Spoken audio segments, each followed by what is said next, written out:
తెలంగాణలో త్వరలో గ్రామ పంచాయతీ ఎన్నికల నగారం మోగనుంది. ఈ మేరకు ఇప్పటికే రాష్ట్ర ప్రభుత్వం ఎన్నికల కమిషన్తో చర్చలు జరిపినట్టు వార్తలు వస్తున్నాయి. జూన్ చివరి వారంలో, జూలై మొదటి వారంలో ఎన్నికల షెడ్యూల్ విడుదల చేసి 15 ఆగస్టు లోపు ఎన్నికల ప్రక్రియ పూర్తి చేయాలని ప్రభుత్వం యోచిస్తున్నట్టు తెలుస్తుంది. 45 రోజుల గ్యాప్లో ఎంపీటీసీ, జెడ్పీటీసీ, సర్పంచ్, మున్సిపల్ ఎన్నికల ప్రక్రియ పూర్తి చేయాలని అధికారులకు సమాచారం అందినట్టు టాక్ నడుస్తుంది. ఇదే కాక అంశానికి చెందిన మరిన్ని వివరాలు మా వరంగల్ ప్రతినిధి రాము అందిస్తారు. ఎన్నికల నగారం మోగనుంది. ఈ మేరకు ఇప్పటికే రాష్ట్ర ప్రభుత్వం రాష్ట్ర ఎన్నికల కమిషన్తో చర్చలు జరిపినట్టు తెలుస్తుంది.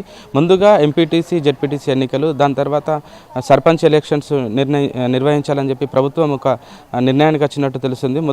మొత్తంగా 45 రోజుల పాటు ఈ ఎన్నికలు నిర్వహించాలని ఒక దఫాగా ఎంపీటీసీ, తర్వాత జెడ్పీటీసీ, దాని తర్వాత సర్పంచ్, ఆ తర్వాత మున్సిపల్ ఎన్నికలకు వెళ్ళాలని ప్రభుత్వం యోచిస్తున్నట్టు తెలిసింది. ఈ మేరకు ఇప్పటికే రిజర్వేషన్ల ఖరారు కోసం కూడా ప్రభుత్వం ఒక నిర్ణయానికి బీసీ డెడికేషన్ కమిషన్ ఇచ్చిన నిర్ణయం ప్రకారం రిజర్వేషన్ ఖరారు చేయాలి. ఆ తర్వాత ఎన్నికలకు కూడా పూర్తి స్థాయిలో వెళ్ళాలని చెప్పేసి ప్రభుత్వం యోచిస్తున్నట్టు తెలుస్తుంది.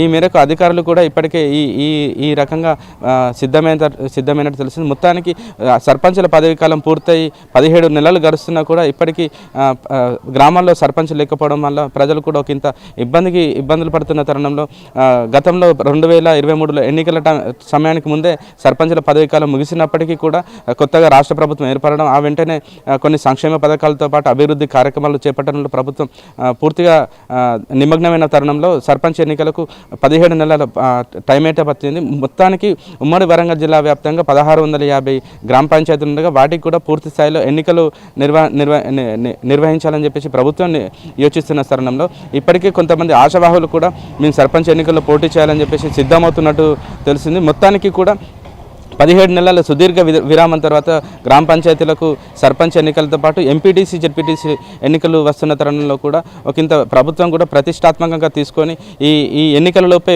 వీలైనన్ని సంక్షేమ పథకాలు ఏదైతే రైతు భరోసా ఉందో రైతు భరోసాతో పాటు కళ్యాణ లక్ష్మి, షాదీ ముబారక్ లాంటి ఈ చెక్కులు కూడా పూర్తి స్థాయిలో ప్రజలకు అందజేయాలి. ఆ తర్వాతనే ఎన్నికలకు వెళ్ళాలని చెప్పేసి ప్రభుత్వం కూడా పూర్తిగా యోచిస్తున్నట్టు తెలిసింది. దానికి తగ్గట్టుగానే అధికార యంత్రాంగాన్ని సిద్ధం చేసి పూర్తి స్థాయిలో రిజర్వేషన్ ప్రక్రియ పూర్తి చేయాలి. పూర్తి చేసిన అనంతరం ఎన్నికలకు వెళ్ళాలి.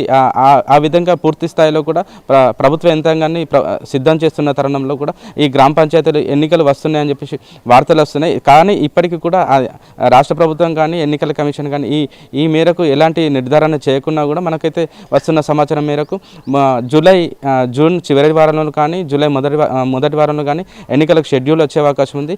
ఆగస్టు 15 లోపు ఎంపీటీసీ, జెడ్పీటీసీ, సర్పంచ్, ఈ మున్సిపాలిటీలో కూడా పూర్తి స్థాయిలో ఈ 4 విభాగాలకు ఎన్నికలు నిర్వహించాలని చెప్పి ప్రభుత్వం యోచిస్తుంది. పూర్తిగా 45 రోజుల పాటు కాల పరిమితి నిర్ణయించుకొని 7 రోజుల గ్యాప్, ఒక్కొక్క ఎన్నికలకు 7 రోజుల గ్యాప్ ఇస్తూ పూర్తి స్థాయిలో కూడా ఎంపీటీసీ, జెడ్పీటీసీ, సర్పంచ్, ఆ తర్వాత పురపాలికలకు ఎన్నికలు నిర్వహించాలి. ఆ తర్వాత కూడా ఖచ్చితంగా కూడా ఈ ఎన్నికల ద్వారా కూడా ప్రభుత్వం మళ్ళీ ఒకసారి ఉనికి చాటుకోవాలని చెప్పి ప్రభుత్వం యోచిస్తున్నట్టు తెలిసింది.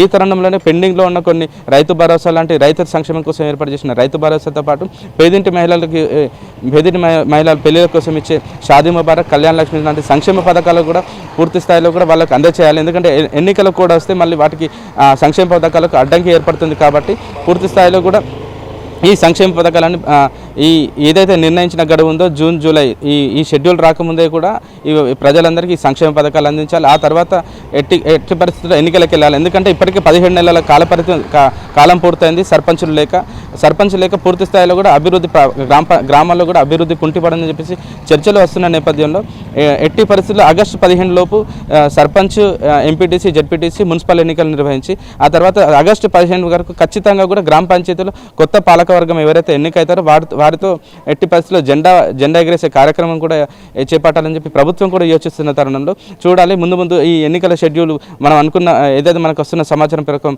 జూన్ చివరి వారంలో కానీ జూలై మొదటి వారంలో షెడ్యూల్ వస్తుందా, ఆగస్టు 15 లోపు ఈ ఎన్నికలు ఎట్టి పరిస్థితుల్లో ప్రభుత్వం పూర్తి చేస్తుందని చెప్పేసి యోచిస్తున్న తరుణంలో ప్రతిపక్ష పార్టీలు కూడా ఎట్టి పరిస్థితుల్లో కూడా ఒకవైపు ప్రభుత్వ వ్యతిరేకత ఉంది, ఇది మనం క్యాష్ చేసుకోవాలి, ఖచ్చితంగా కూడా ఎట్టి పరిస్థితుల్లో వీలన్నీ ఎక్కువ స్థానాలు మనం గెలిచి తూరాలని చెప్పేసి టీఆర్ఎస్తో పాటు బీజేపీ కూడా యోచిస్తున్నట్టు తెలుస్తుంది. చూడాలి ఈ ముందు ఈ ఎన్నికల ప్రక్రియ ఎంత రసవతంగా సాగుతుంది, ప్రభుత్వం అనుకున్న విధంగా ముందుకు వెళ్తుందో, ప్రతిపక్షాలు ప్రభుత్వానికి గట్టి పోటీ ఇస్తాయా చూడాల్సిన పరిస్థితి. కెమెరా పర్సన్ భిక్షపతితో రాము.